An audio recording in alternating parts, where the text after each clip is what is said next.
रफा में इसराइल के हमले में कैसे मारे गए कई फलस्तीनी शरणार्थी। वेस्ट बैंक से होकर गाजा के लिए राहत सामग्री ले जा रहे ट्रकों पर इसराइली कब्जे वाले वेस्ट बैंक में किए जा रहे हमले। ड्राइवरों को भी बनाया जा रहा है निशाना। देखेंगे ग्राउंड रिपोर्ट।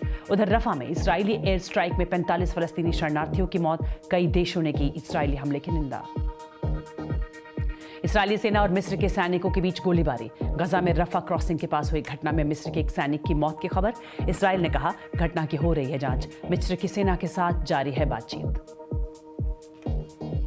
रूसी सेना ने किया यूक्रेन के 2 और गांव पर कब्जे का दावा। रूस के विदेश मंत्रालय ने कहा एक गांव खार्किव में और दूसरा दोनेत्स्क प्रांत में कब्जा किया। यूक्रेन के राष्ट्रपति वोलोदिमीर ज़ेलेंस्की ने कहा इस हफ्ते अब तक 3000 गाइडेड बमों से हमला कर चुका है रूस। सहयोगी देशों से मांगी मदद। पापुआ न्यू गिनी में शुक्रवार को आए भूस्खलन में अब भी 2000 लोगों के दबे होने की आशंका। राहत एजेंसियों ने कहा बचाव कार्य में आ रही हैं दिक्कतें। घटनास्थल तक पहुंचने में भी हो रही है समस्या। दिखाएंगे ग्राउंड रिपोर्ट। पाकिस्तानी सेना ने कहा खैबर जिले में चरमपंथियों से मुठभेड़ में 5 सैनिकों की मौत। 5 संदिग्ध चरमपंथी भी मारे गए। एक दिन पहले पेशावर शहर के पास एक ऑपरेशन के दौरान सेना के 2 जवानों की हुई थी मौत। पाकिस्तान के मुताबिक सीमा पार अफगानिस्तान है चरमपंथियों की पनाहगाह। इन आरोपों को बेबुनियाद बताता है अफगानिस्तान। कल इसराइल और हमास फिर से बातचीत की मेज पर बैठने वाले हैं। उम्मीद थी कि गाजा में युद्ध विराम और बंधकों की रिहाई पर शायद बात बन जाए, लेकिन इससे ठीक पहले तनाव बढ़ता दिख रहा है। कवर स्टोरी में देखिए क्यों टूटने लगा इसराइल और हमास के बीच बातचीत करवाने वालों का सब्र भी, और गाजा ले जा रही मदद को कैसे रोक रहे हैं कुछ इसराइली।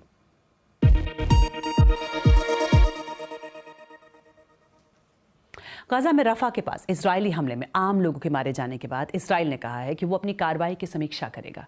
फलस्तीनी अधिकारियों का कहना है कि इसराइल के एयर स्ट्राइक से शरणार्थियों के एक कैंप में दर्जनों लोगों की मौत हुई है। मरने वालों में महिलाएं और बच्चे भी शामिल हैं। घटनास्थल के वीडियो में भीषण आग नजर आ रही है। वेस्ट बैंक में फलस्तीनी प्राधिकरण ने इसराइल के इस हमले को जनसंहार करार दिया है और आरोप लगाया है कि उसने जानबूझकर विस्थापित लोगों के तंबुओं को निशाना बनाया है। यूरोप और अरब देशों ने रफा में जारी इसराइली कार्रवाई की निंदा की है। और इससे पहले हमास ने तेल अवीव की ओर रॉकेट दागे थे। इस साल जनवरी के बाद यह हमास की ओर से पहला लंबी दूरी के रॉकेट से किया गया हमला था। और इसराइली सरकार के प्रवक्ता अवी हिमन ने बताया कि रफा में किए गए हमले का मकसद क्या था। दुख की बात है कि कल रात जो घटनाएं हुई उनके बीच कोई नैतिक समानता नहीं है। कल रात हम हमास के 2 बड़े टारगेट को निशाना बनाने जा रहे थे। प्रारंभिक रिपोर्टों से ऐसा लगता है कि किसी तरह आग लग गई और उसने दुखद रूप से लोगों की जान ले ली। मैं कह रहा हूं कि ऐसा लगता है क्योंकि अभी जांच चल रही है। इसराइली सेना इस तरह की हर दुर्घटना की वास्तविकता जानने के लिए जांच करती है।